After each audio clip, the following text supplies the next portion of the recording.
Hola, bienvenidos a una nueva charla del ciclo Conversaciones en la redacción del Diario de la Nación. Y hoy nos acompaña uno de estos periodistas que uno respeta, admira, no es amigo, pero le gustaría hacerlo. Bienvenido, Reinaldo. Un gusto. Bueno, para mí es el gusto porque es recíproco, ¿no? El respeto, la admiración y el afecto. A lo mejor alguna vez somos amigos también, ¿por qué no? Así es. Hasta ahora ni siquiera hemos coincidido en redacciones, nada. Es verdad. Vos sabés que además yo entro acá y ya siento una nostalgia por la redacción porque estuve 20 años transitando redacciones. Después, bueno, he ido por otro lado en la profesión, pero es un ámbito en el que me siento a gusto. Yo creo que Reinaldo no necesita presentación, pero aún así haremos una suerte de presentación en sociedad. Don Reinaldo Sietecase, rosarino, hubo toda una camada ahí, ¿no? Una buena cosecha de profesionales. Se vino para Buenos Aires, pero antes trabajó allí, ha hecho radio, televisión, medio gráfico, de todo, ha escrito de todo.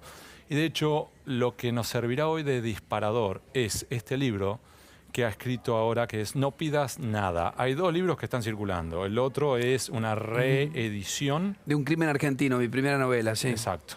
Y ahora ha ganado premios de todo tipo, por las obras de ficción, pero también cinco Martín Fierro. Sí. O sea que ya es como los brasileños, pentacampeados, más 2 premios Tato, más, así que de todo.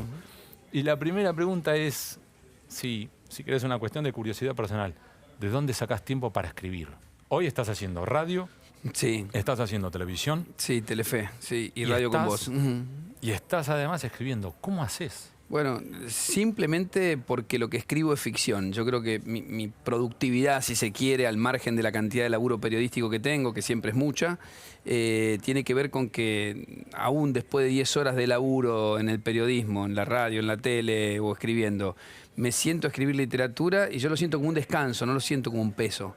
O de pronto puedo aprovechar un sábado desde la mañana a la noche escribiendo. No lo siento como con el peso que siento la escritura periodística o el laburo periodístico. Siempre sentí la literatura como una suerte de bálsamo, de lugar amable. A pesar de que implica laburo y esta novela me demandó 3 años y medio. Pero es otra cosa. 3 años y medio. Sí. La versión que se vio publicada de No pidas nada. Así es, sí. ¿Qué versión? ¿Qué borrador? Uf, no sé, porque trabajé mucho con una editora. Yo soy muy respetuoso del laburo del editor. Será porque fui muchos años editor en el periodismo. Y esto de ir y volver, de revisar, a ver, en periodismo me siento como más hecho. Tengo cosas que aprender, porque todos siempre tenemos cosas para aprender, pero en la literatura me siento todavía como en un plano de aprendizaje. Si bien hace 15 años que escribo narrativa, yo escribo de los 17 años, pero narrativa, novela, desde hace 15. Y por impulso de ese gran maestro que fue Tomás Eloy Martínez. ¿Qué es Tomás Eloy Martínez, no? Porque a mí me sigue guiando. Entonces me siento a hacer una tercera novela que todavía estoy aprendiendo. Ahora digo que este es mi mejor libro porque creo que es el mejor escrito, pero también porque me tomo el tiempo, no me apuro.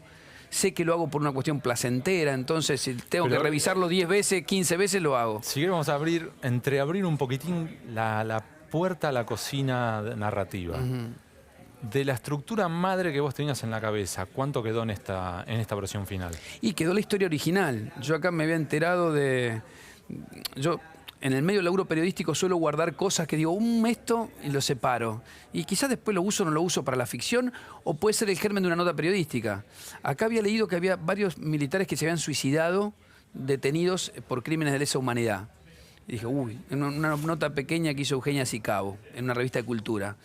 Digo, y si esto es cierto y son 5 o 6 suicidios y todos tienen alguna ayuda del exterior, esto es una nota, vos lo escuchás y tendría la misma reflexión. Acá hacemos una crónica espectacular.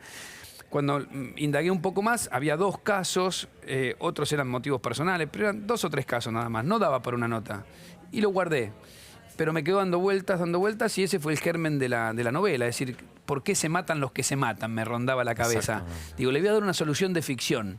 Yo siempre digo que yo escribo con la misma intensidad un cuento, una novela, una crónica, pero los contratos de lectura son distintos. Cuando trabajás periodismo, el contrato es con la verdad de los hechos. Tratás de contar todo lo que tenés, no se puede mentir, no se puede inventar, por lo menos en teoría. Y en la ficción se puede todo. Me parecía que estaba bueno darle a esa puntita una trama Y bueno, ahí fue creciendo, y metí una logia, agregué que hay 150 militares acusados por lesa humanidad, prófugos, están en algún lado, averigüé y los prófugos de Argentina en general están en Paraguay o en Brasil, entonces armé toda una trama en base a ese germen chiquitito que era la noticia de que había algunos militares que se habían suicidado. Hay una revista, Paris Review, que vos debes conocer, que tiene una sección específica que es preguntarle el cómo a los escritores. ¿Cómo escriben? ¿Escribís sentado? ¿Escribís de pie? ¿Escribís a máquina? ¿Escribís en computadora? ¿Escribís a mano? ¿Cómo escribís? Mira, está bueno que preguntes. De pie escribía Hemingway, por ejemplo, ¿no? No, escribo en la computadora, fundamentalmente escribo en computadora, sentado. Tengo un cuartito que me he acondicionado donde están mis libros, es como un lugar donde tengo bastante tranquilidad. Y después sí tomo mucho apunte a mano. Incluso me di el gusto en esta novela, como el protagonista central es un periodista, yo suelo contar este problema que tiene el policial argentino, que es muy difícil, como hacen los escritores europeos o norteamericanos, poner en el lugar del que investiga la verdad a un policía, a un detective. ¿Por qué? La historia de la dictadura, más la historia de la corrupción tremenda que hay en las fuerzas de seguridad, hace difícil hacer verosímil a un agente de seguridad investigando un caso. Entonces muchas veces los escritores, le pasa a Claudia Piñeiro, a Sergio Holguín, no es que me pasa a mí, apelamos a otros personajes. En esta novela yo apelé a un periodista, y entre las cosas que le meto al periodista que está investigando esta trama que empieza con los suicidios, aprovecho a meterle algunos guilles que tengo yo, como escribir a mano y escribir con lapicera, por ejemplo. Yo sigo tomando apuntes, yo sigo con mis papelitos, yo me bosquejo lo que voy a decir en la tele o en la radio siempre antes, apunto, tomo nota, pero después a la hora de trabajar, por una cuestión de practicidad, de comodidad, obviamente uso la computadora que te permite cambiar textos de lugar, siempre tenés un original. Pero lo volcás incluso en papel y después revisás con una lapicera. Sí, por supuesto, siempre papel para corregir, siempre, sí, fundamental eso.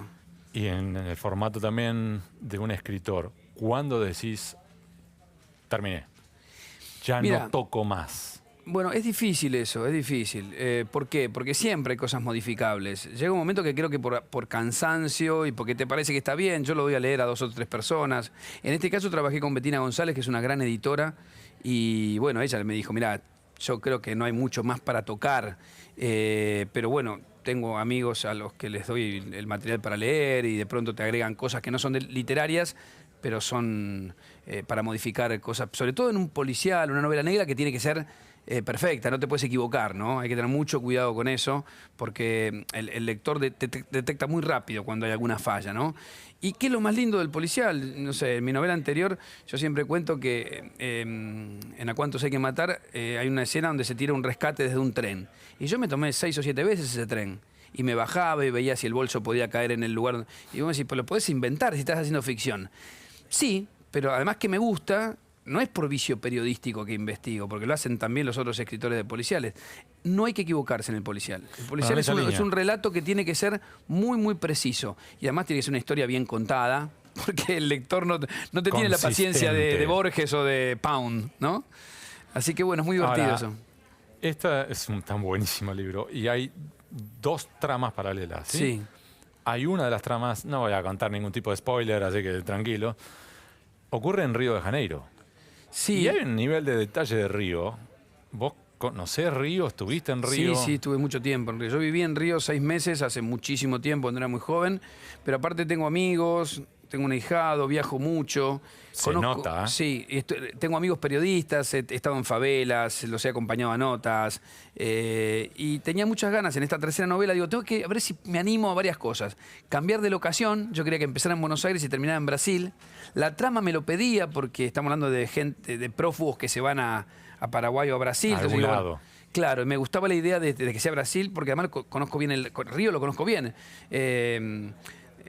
Todos los maestros de la escritura te dicen lo mismo. Escribí sobre lo que conoces primero, sobre lo que conoces bien, ¿no? Desde Tomás Eloy Martínez hasta Stephen King. Te dice, escribí en lo posible de lo que conoces. Entonces, bueno, como tenía que saltar a otro lugar, elegí Río de Janeiro, me cerraba para la trama, que este periodista se metiera en una favela, que contara zonas que conozco, me cerraba mucho eso.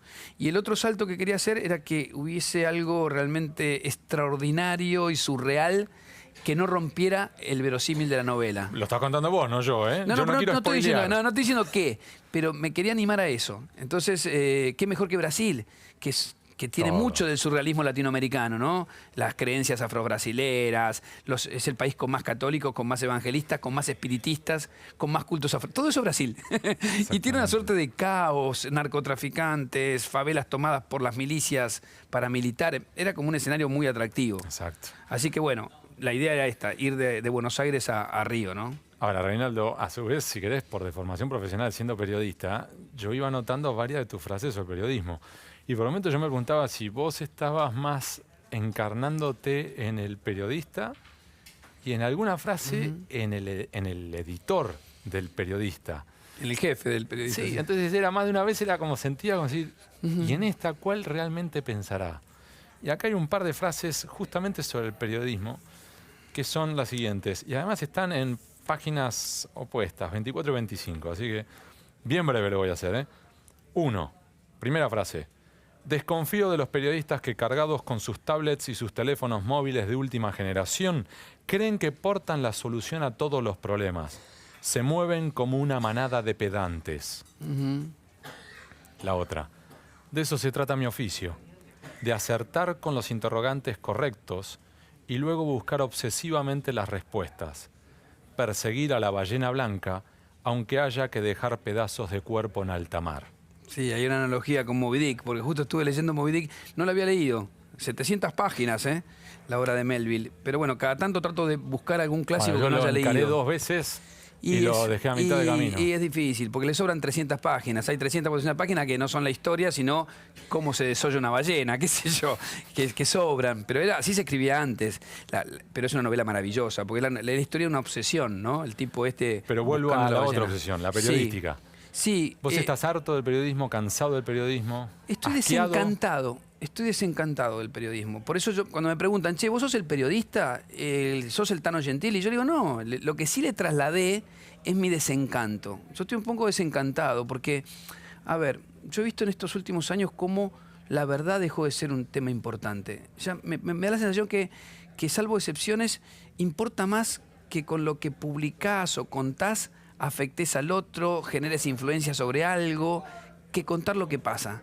Y a mí me da cierta decepción eso, porque yo vengo de, no sé, de una generación, me vuelvo a aferrar a Tomás Eloy Martínez, ¿no? Donde lo importante era la verdad de los hechos. Después podía haber distintas miradas sobre el hecho, eso es obvio, desde dónde contás, desde tu perspectiva, política, ideológica, lo que sea. En cuanto a los medios, es perspectiva comercial, política y editorial, que es lógico, eso pasa en todo lado del mundo desde siempre. Pero yo creo que en Argentina, sobre todo después de la pelea entre el gobierno y el Grupo Clarín, es como que esa batalla menoscabó los productos periodísticos, ¿no? Creo que esa lógica de guerra generó que se debilitara este contrato con la verdad que tenemos que tener los periodistas y los escritores. ¿Y hasta dónde afectó eso la potencia, la influencia de las redes sociales? El estar atento a las reacciones de quienes te siguen en Twitter o Facebook. Bueno, claro. Bueno, eso también es otra de las distorsiones. A esta distorsión media loca que se generó con la batalla, creo que también creo que se hace mucha demagogia. Creo que las redes sociales e incluso los medios electrónicos hacen que muchos periodistas a veces estén más pendientes de lo que su público quiere escuchar que lo que ellos quieren decir. Y me parece malo eso. Yo no hago demagogia, yo digo lo que me parece. A mí no me pregunto. A veces dicen, cuidado que dijiste algo que podés quedar pegado a tal cosa, o podés quedar pegado a... A mí no me importa, la verdad que me decepciona cuando alguien dice eso. De hecho, al revés. A vos, a Mario O'Donnell, a Ernesto Tenenbaum, a mí y a varios más nos embocan en Corea del Centro. Ah, sí. ¿Querés explicar qué significa Corea del Centro? Sí, empezó como una especie de chicana, ¿no? De que porque no estábamos ni en el sur ni en el norte, o sea, como no estábamos contra o a favor del kirchnerismo o del macrismo ahora. Y la verdad que a mí me parece que es un elogio en el fondo. Porque si lo que nos quieren decir es que decimos que apuntamos lo que está mal cuando está mal, lo que está bien cuando está bien, siempre desde nuestra perspectiva, cuidado, porque también está eso, es nuestra perspectiva. A mí cuando me preguntan, ¿sos objetivo? No se puede ser objetivo. Trato de ser honesto con mi laburo, trato de contar lo que veo. Si de pronto me traen una información que indica que un funcionario kirchnerista, macrista, socialista robó y punto. No hay mucho más para darle vueltas. A mí me preocupa que eso haya dejado de ser lo más relevante, porque a mí me parece que es lo normal, pero lo normal pasa a ser Corea del Centro, pasa a ser una cosa rarísima. Y bueno, creo que, qué sé yo, por lo menos está bueno que lo discutamos, que lo debatamos. Creo que el kirchnerismo, con su lógica de confrontación permanente, de trazar una raya entre, no entre dos proyectos, es decir, bueno, nosotros queremos esto y los que quieren otra cosa están. No, la raya la trazaron diciendo conmigo o contra mí. Y creo que eso fue muy nocivo. La patria y los... Sí, claro. Y los traidores. Totalmente, totalmente. Cuando es muchísimo más complejo. Mucho más complejo. ¿A dónde lo pones a López ahí? ¿A dónde lo ubicás a Debido? Entre la patria y el enemigo. Lo interesante es que a su vez algunos funcionarios de este gobierno, algunos seguidores de este gobierno también aplican la misma dinámica binaria. Totalmente. Si estás en contra, no es porque plantees una objeción o un disenso o incluso estés alertando sobre algo que está mal para que sea corregido, sino que en realidad sos un kirchnerista que está tratando de demoler al gobierno. Claro, claro. A mí me parece también gravísimo eso. La verdad que los gobiernos deberían entender que si un periodista les cuenta que hay un funcionario que robó, por ejemplo, le está haciendo un favor. Te está haciendo un favor. Y además el laburo del periodismo es ese. En un sistema democrático, sobre todo en democracias tan complejas como las de los países emergentes, es un elemento de control muy eficaz. En general mucho más eficaz que los organismos de control. Porque muchas veces los organismos de control en estos gobiernos, el anterior y el anterior, en general son organismos de control muy débiles, están a propósito pensados muy débiles. A mí me preocupa cuando vos decís, che, hay que cambiar a Gil Carbó, pero ¿la querés cambiar por un jurista o la querés cambiar por alguien amigo? Es decir, eso es lo que me empieza a hacer ruido y me preocupa. Y entonces prendo las alarmas, sobre todo con un gobierno tan fortalecido como este. Entonces, para mí es uno de los gobiernos con más poder desde el 83. ¡Opa! Sí, lo vengo pensando mucho eso, porque además del fenomenal apoyo popular que ha tenido, en un marco económico complejo, es un gobierno que tiene el apoyo de casi todos los grupos económicos. Casi todos lo vimos en IDEA, un respaldo muy, muy fuerte. Y si eso le sumás que la mayoría de los medios lo ven con entusiasmo y que muchos jueces están tratando de hacer lo que no hicieron en 10 años. Se despertaron y a veces peligrosamente, sobre todo cuando tienen que resolver la libertad de una persona. Espérame, don Reinaldo. Porque esto me trae justo para citar a otro personaje muy singular, que es el doctor Márquez. El doctor Márquez, lindo personaje. Sí, es buenísimo. Hay una frase aquí que, mientras que él está hablando y analizando junto con su joven abogado colaborador, hay una frase, que en definitiva es de usted, que dice que él habla sobre los jueces y demás, ¿no? No afectaba con sus fallos a funcionarios en ejercicio ni a grandes empresarios. Pero ese es era el rasgo común en casi toda la llamada familia judicial. Cuando tenés poder, no se te acercan ni con un palo. Pero cuando dejás de tener poder... Y sí, es así. Yo creo que para mí que uno de los grandes problemas que tiene la Argentina es la justicia. Pero sobre todo porque pasa esto. Es decir, en general los jueces, sobre todo los federales, no afectan a los poderosos. Entonces, como la política sube y baja, cuando vos estás en baja, a por ellos, ¿no? Ahí se mueven los jueces. Los poderosos de la economía, que generalmente nunca se llegan. Aquí tuvimos un 2001 y no tuvimos ningún banquero preso. La diferencia con el Lavallato, que vos lo trabajás muy, muy atentamente y te ha permitido hacer grandes investigaciones, Hugo. Fíjate, en Brasil, lo comparan con Argentina, en Brasil vos tenés gente de todos los partidos políticos con problemas judiciales, porque la corrupción fue generalizada. Tenés, creo que hay 26 empresarios presos. Exacto. ¿Quién está preso en Argentina? Y a ver, aclaremos, no son perejiles, no son presos chicos. No. Son los grandes. Los grandes empresarios que tuvieron negocios con la política. Ahora yo me pregunto, el proceso en Argentina hasta ahora está demandando kirchneristas presos. No pocos, ¿eh? Y no digo que no tengan que estar presos. Después la justicia dirá. Pero no se da un proceso parecido al de Brasil. Por ahora lo que estamos viendo es a los coimeados adentro. Y los que coimean, tranquilos, a los coimeados del kirchnerismo.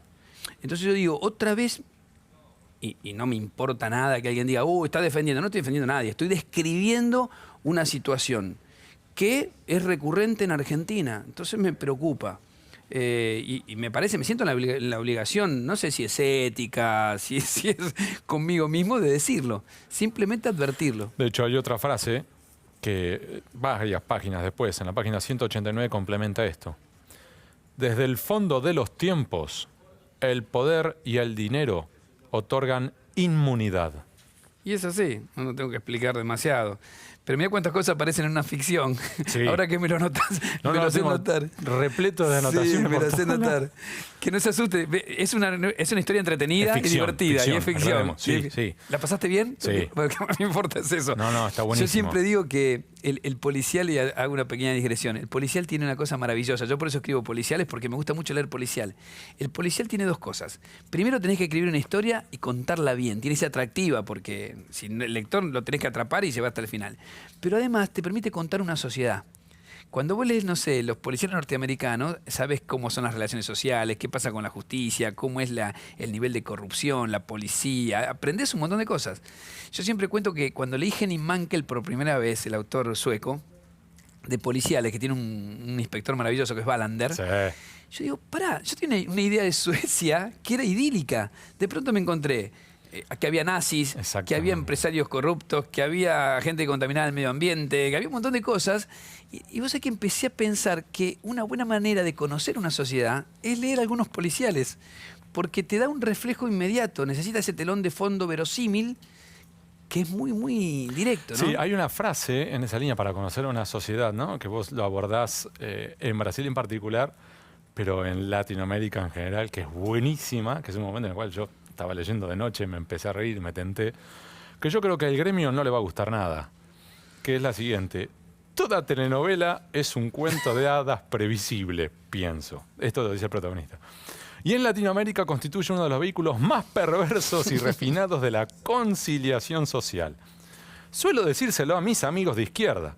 Cualquier revolución que se precie debería comenzar fusilando guionistas de televisión. Bueno, nada, es una maldad divertida, no es más que eso.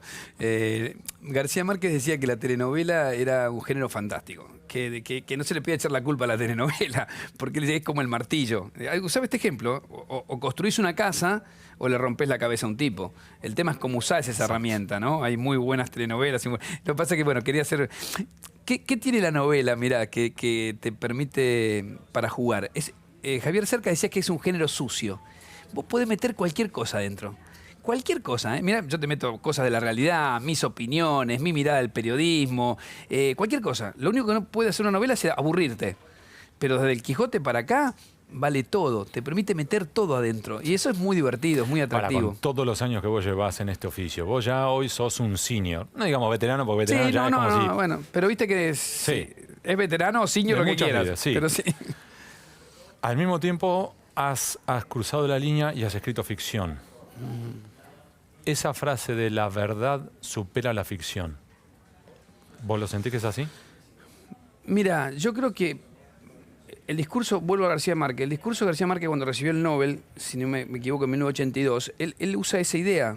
Él dice, mira, los escritores en América Latina, concentrarnos a mirar lo que pasa, ya está, es muy fácil la tarea. Él juega con esta idea, yo no sé si supera la ficción, pero ¿vos hubieras imaginado lo de López entrando con bolsos a un convento? Vos me encerrás a mí. Y la monja agarrando las armas de fuego y metiéndolas. Vos me encerrás a mí 6 meses acá en alguna cabina de la Nación y no se me ocurre eso. Es decir, es muy difícil que se te ocurra. O sea, pasan cosas delirantes, pero hasta las más tremendas y dramáticas. De pronto, ¿vos imaginás que alguien tire gente al mar drogada en la dictadura? Es difícil de que un escritor desde la ficción lo pueda imaginar. Entonces, como eso, cosas maravillosas. También hay cosas de lo real maravilloso, ¿no? Yo siempre digo que después ves tipos curando gente, no sé, en la isla Maciel, como el padre Paco, qué sé yo. Pero es muy delirante la realidad. Yo no sé si en todo el mundo. En este continente adquiere ribetes muy locos. O sea, no sé si supera o no. Pero hay momentos donde vos decís, pará, esto parece realmente ficción, ¿no? Y creo que tenemos ejemplos, te di estos ejemplos, pero te puedo dar de 20. Última pregunta. No pidas nada, ya están las librerías. Pero vos sos una máquina. No, ¿Ya estás escribiendo otro? Ahí hay uno que va a salir a la luz, pero es de fotografía. Es un libro de fotografías. O sea, es un Soy polifacético un atrevido, realmente. soy un total atrevido. Un polifacético. Sí, me interesa Que además casi está todo. obsesionado con maniquíes. Ya lo hablaremos en otra entrevista. Sí. Dejémoslo ahí. Es un libro sobre maniquíes. Sí. Y ya tenés Sí, tengo ideas, qué sé yo, se me van ocurriendo ideas, anoto, tengo una idea de otra novela. Me pasó algo curioso con este libro. Yo había escrito un primer capítulo me parecía genial, ¿no? Y lo di a leer, lo vio Betina y me dice, está muy bien, puedes arrancar. Empecé a arrancar. Cuando estaba por la mitad me di cuenta que le quería meter al protagonista también no lo espoleo porque empieza así, un suicidio a él, ¿por qué estaba tan interesado este periodista en investigar suicidio? Quería agregarle algo. Cuando le agregué eso, me di cuenta que este primer capítulo me quedaba descolgado. Y lo saqué, lo eliminé, que fue un dato muy importante. Mira, voy a decir esto porque le va a servir a muchos periodistas, se me ocurre, además de a los escritores. Mario Trejo, mi maestro de la poesía, me decía... Hay que meter el bisturí en el cuerpo amado. Hay que animarse a cortar el cuerpo amado. Es fuertísima la imagen. Imagínate que tenés que operar vos a un hijo, a una mujer, a tu mujer, Es fuerte la idea. Eso es lo que hay que hacer con los textos que uno escribe. Bancarse, cortar cuando uno sabe que eso sobra. Y bueno, eliminé ese primer capítulo del que estaba enamorado. Para mí uno de mis grandes crecimientos en este libro ha sido ese. Ahora lo volví a leer y me di cuenta que era el capítulo posterior a esta novela. Me doy cuenta que funciona perfectamente después. Entonces estoy viendo si ese es el arranque de otro libro. Pero bueno, a lo que vos me preguntabas. Sí, estoy todo el día pensando cosas para contar, para narrar, sean de ficción o sean de hechos de la realidad que me interesan. Pero sí, es como una especie de necesidad, de extrema necesidad, por llamarlo de alguna manera, Hugo. Reinaldo Siete Case, muchísimas gracias por venir para presentar el libro No pidas nada. Un placer enorme. La verdad me da un gusto muy grande que me hayas dado este espacio. Lo mismo digo. Gracias. Y a ustedes, chau. Hasta la próxima.